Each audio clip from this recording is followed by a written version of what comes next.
आगमन हुआ और इस पर्ण कुटीर में महान विद्वान रवि शास्त्री जी, बीटी शास्त्री जी और संजीव भाई जाते सभी भक्तगण का इस पर्ण कुटीर के अंदर पदार्पण हुआ।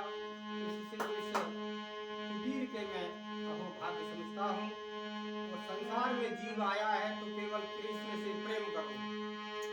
मैं समझता हूँ कि ज्ञान श्रेष्ठ है, सभी कहते हैं ज्ञान श्रेष्ठ है, लेकिन भगवान कृष्ण ने अपने मित्र उद्धव जी के ज्ञान को, अहंकार को नष्ट करने के लिए गोपियों से प्रेम का ही संदेश दिया था। ठग ठाकुर सब ही राम राम सब ही कहे, ठग ठाकुर क्या चोर, और बिना प्रेम रीझत नहीं नटवर नंद किशोर।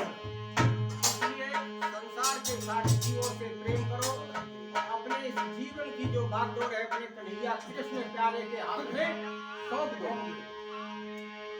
सुनने वाला अंत में कोई नहीं, संसार में कृष्ण ही सुनने वाले हैं।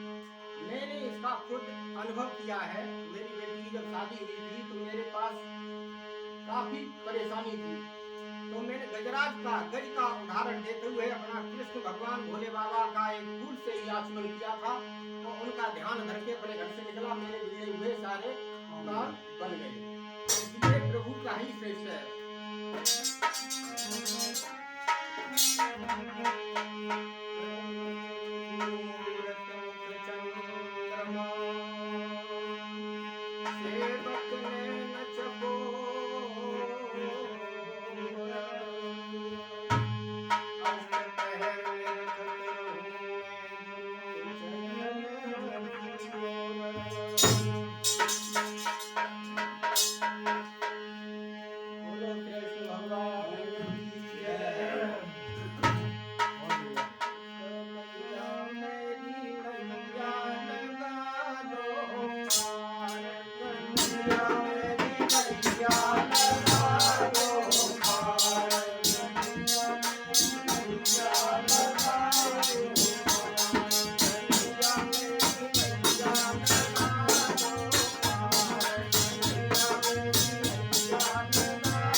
Oh